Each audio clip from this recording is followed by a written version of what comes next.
ابھی پیچھے دنوں تجربہ ہوا کہ ایک جوان لڑکے نے بڑی ہمت کی اور اس نے کہا کہ جی میں دین کا یہ کام ساتھ انشاءاللہ مل کے کروں گا. اس کو بے انتہا ریزسٹنس اس کے اپنے گھر والوں کی طرف سے آئی, بے انتہا ریزسٹنس, اور جس کی وجہ سے اس نے اپنا ارادہ ترک کیا.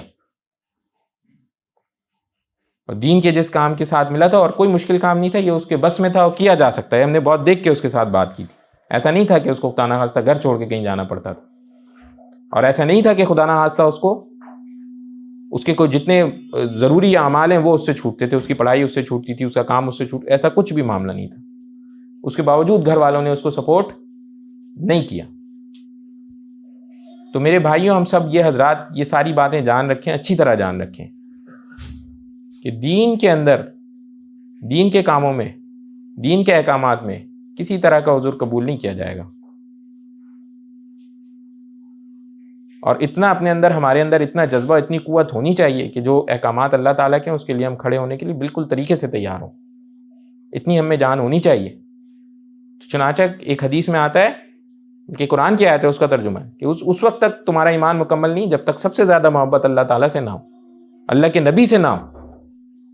والدین کا, بھائی بہن کا, بیوی بچوں کا درجہ, ان ساروں کا درجہ اس کے بعد کا ہے, پہلے کا نہیں ہے. تو اتنی زیادہ کوشش ہونی چاہیے دین کے لیے, اتنی زیادہ محنت ہونی چاہیے. اور کہیں ایسا نہ ہو کہ یہ تو ہجرت کی بات ہو رہی تھی لیکن سمجھ یہ ہر چیز کے اوپر اپلائی ہوگی ایز اٹ از, کہ ہم بعد میں بولیں جی میں یہ دین کا کام اس لیے نہیں کر پاتا تھا کہ میرے والد صاحب مجھے منع کرتے تھے, داڑھی رکھنا چاہتا تھا میرے والد صاحب مجھے منع کرتے تھے, میں کہا جی کاٹ دی. انا للہ و انا الیہ راجعون. بھئی ایک صحیح کام کرنے کا ارادہ کیا تھا اور پکا سمجھ آ گئی ہے نا کہ صحیح کام ہے. کسی سے اور چار سے پوچھ لیں کہ بھئی کہیں یہ میں جو یہ خیال ہے غلط تو نہیں ہے, کیا اس کے بغیر بھی اجازت ہے یا نہیں ہے. اجازت نہیں ملے تو بس اب بات سمجھ جائیں آپ کہ اس کا مطلب میں مسئلے میں ہوں. اب یہ کس کے لیے آپ کیا عذر ہے, اور کوئی پتہ نہیں کس کی زندگی کتنی ہے, اگلے قدم پہ سانس ہے کہ نہیں ہے.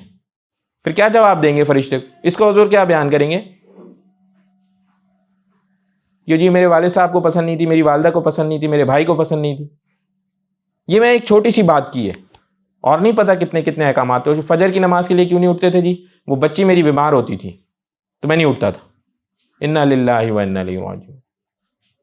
وہ بیماری اسی وجہ ہو جاتی ہے, بھائی تم اٹھتے نہیں ہو, تم اٹھ جاؤ نا, ہمت تو کرو, دیکھو تمہاری کیا کیا چیزیں نہیں اللہ تعالیٰ سنبھالتے. تمہارے اندر قدرت کہاں ہے, تم اٹھ پڑے ان ساری چیزوں کے لیے.